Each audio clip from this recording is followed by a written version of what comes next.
guitars. I am 15 years old, and as you probably know right now, I like music, and I like to play music, and I like listening to it. I try and incorporate it in every aspect of my life. Well, I joined because I heard I was going to drum, but I was pretty surprised about what it turned out to be. That, you know, I didn't even know I could really act that well, and you just gotta let yourself flow in there. I'm Steffi, I'm 13, and I love to play sports. Because it like sounded like a lot of fun, and it would have been like it helps, and I'd like to help other people too. It's fun. I'm Emily, I'm 15, I love music and writing. I had no idea whatsoever, and I liked what it's turned out to be, so it's good. Just the people in it, and everything that we share together. It's really nice. I'm Zach, I'm 18. I've been a student leader at outdoor school several times, and it's one of my favorite things. I love the outdoors, I love teaching people, and I hope to continue with that. I'm actually surprised I did. I'm very nervous on a stage. Before I started going to outdoor school, I was very nervous even talking in front of a big group of people. And but I just kind of, something in me told me to do it.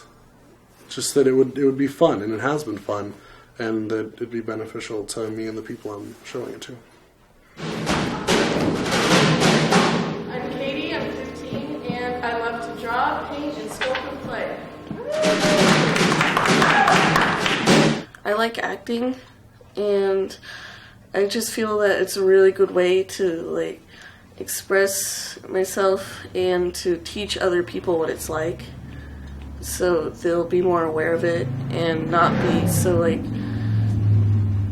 strange on like about, they won't be so awkward about talking to people whose parents or sisters or brothers have died.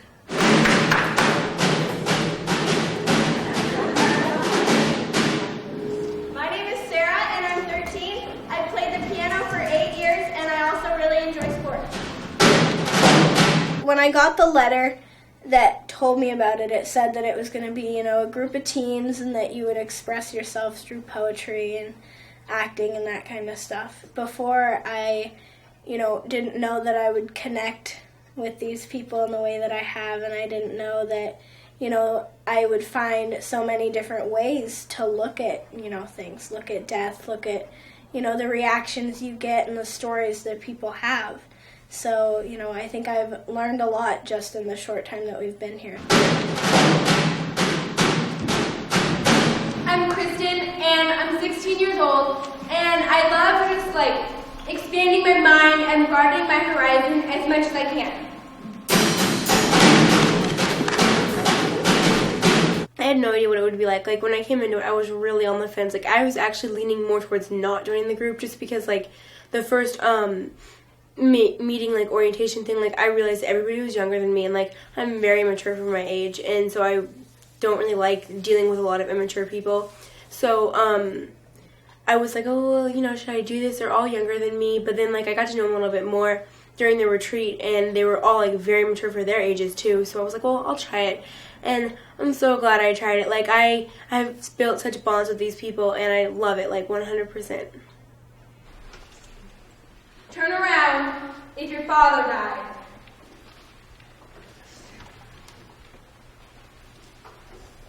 Turn around if your mother died. Turn around if your brother died.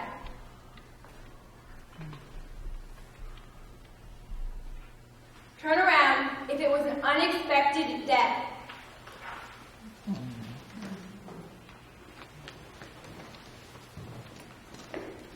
Turn around if you got to say goodbye. The last time I saw my mom and grandmother, not knowing it was the last time, We were celebrating my grandmother's 76th birthday, and we celebrated like normal and watched a movie, and I told them I would talk to them the next day and gave them both a kiss and then left. Turn around if you've cried since the death.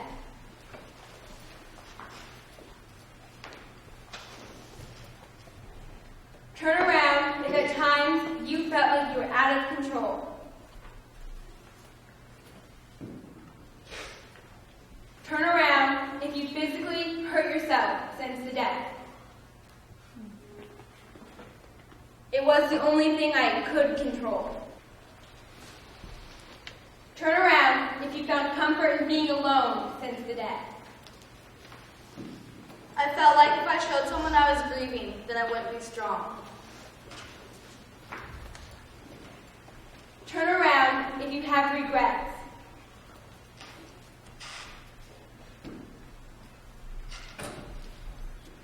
Turn around if you felt anger towards a person since they've died.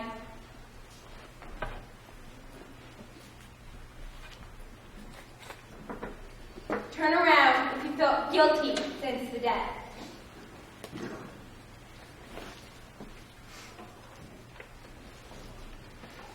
Turn around if you've inherited anything from the person who died.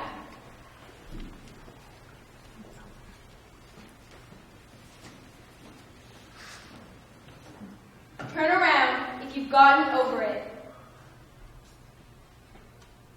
Turn around if you think you'll ever truly get over it. Normally, I don't normally have very many outlets for it. I'm kind of a very quiet griever, I guess. Like if you see the turnaround, if I haven't cried since the death, and the thing is I want to, but something about me just kind of tries to keep that in, and this is a way to get it out, and I like that. My father, Robert, died of acute respiratory distress syndrome almost 3 years ago when I was 10. My brother Nick died of an asthma attack almost 4 years ago when I was 12. My mother, Nancy, died of a blood clot to the lungs almost 2.5 years ago when I was 13. My mom, Nancy, died of a blood clot to the lungs about 2.5 years ago when I was 13. My dad, Steve, died of a heart attack about a year ago when I was 12. My father, Keith, died of esophageal cancer when I was 9. And my cousin, Josh, died of suicide the following year. My mom, Julia, and grandmother, Shirley, were both killed in December of 2004 when I was 16. I thought it would be a lot more like... I didn't think it would be so much about our own personal experiences. I thought it would be a lot more scripted to kind of show, like, more of a... I don't know. Like a stereotypic view of what kind of stuff happens, not our actual personal things, which I like better. It's more personal. I have built like good communication skills in here, like, and I can use those like outside of the troupe and like talk about it with other people and like brainstorm ideas and come up with things and really like put them together and get them rock solid, because that's like what we've done here. We've gone from having barely any ideas, like basically nothing, and we've gone from that to having like a full half-hour show. We started with like no idea what like we were gonna do, but then we just started like talking about like one or two things, and just like got into this whole huge performance. Yeah, the first time I met him, it was just like really awkward, but now we can just like talk and hang out and stuff. I feel like up here we're all just like the same. No one's like younger or older, really. It's so different from the atmosphere at school. You know, there's people here that you can talk to all the time, and you know, maybe it's a different person every week, but still there's always somebody that you can talk to, and you know, you're always looking forward to hearing how other people's weeks went, and then just being able to kind of release everything that's happened during the week and just, you know, be yourself. It's definitely impacted me and just helped me realize how much more I have to share. I actually think it's better than the talking groups because you can act it out, and it's like sometimes really hard to describe it in words, so it's really helpful to act. My group trip is like walking on a tight wire. When you think you have your footing, you just slip and fall.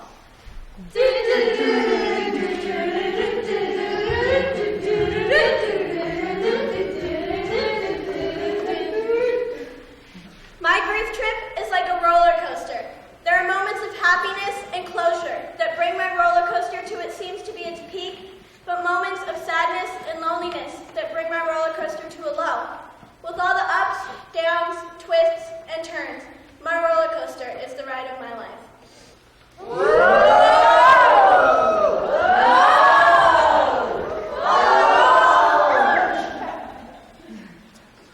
My whole life, I built an entire city that was growing. But when death and grief occurred, it was like Godzilla just came and destroyed the whole city.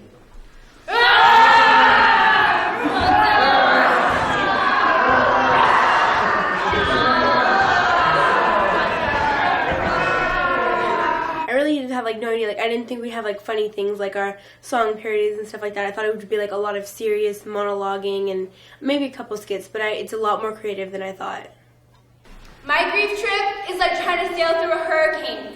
At first, there's the calm before the storm, but then it hits, and there's madness and chaos everywhere. But next, the eye of the storm comes, and you think things are going to be okay. But then, there's one last wave of terror.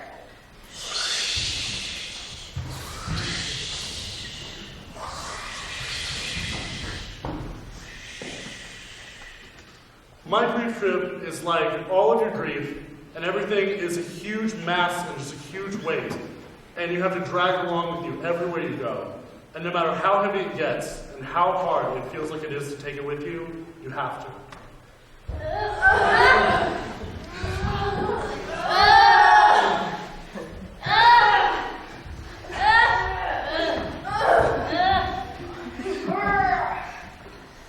My grief trip is like climbing a mountain, and I can't see the top. Where is the top? See it. I can't see it. Where's the top? I can't see it. Where is it? Where is it? My trip is like I'm stuck in an insane asylum, but I'm not insane and I can't get out. Help me out!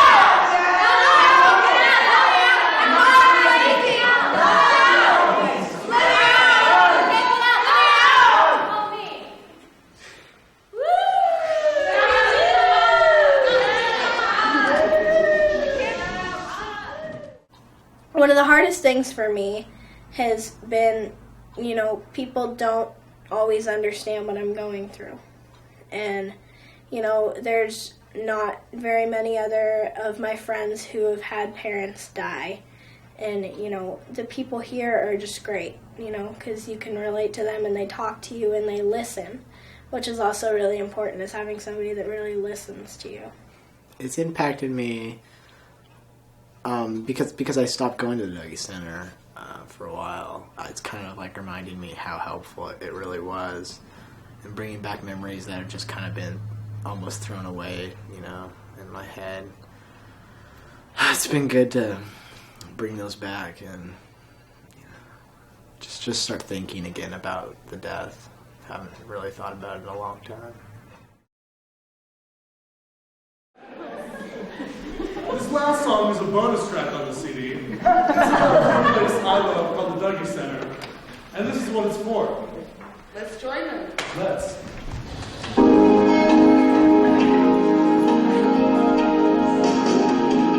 Keep smiling, keep shining, knowing you can always count on me. For sure, that's what the Dougie Center is for. In good times, in bad times, I'll be on your side forevermore. That's what the Dougie Center is for.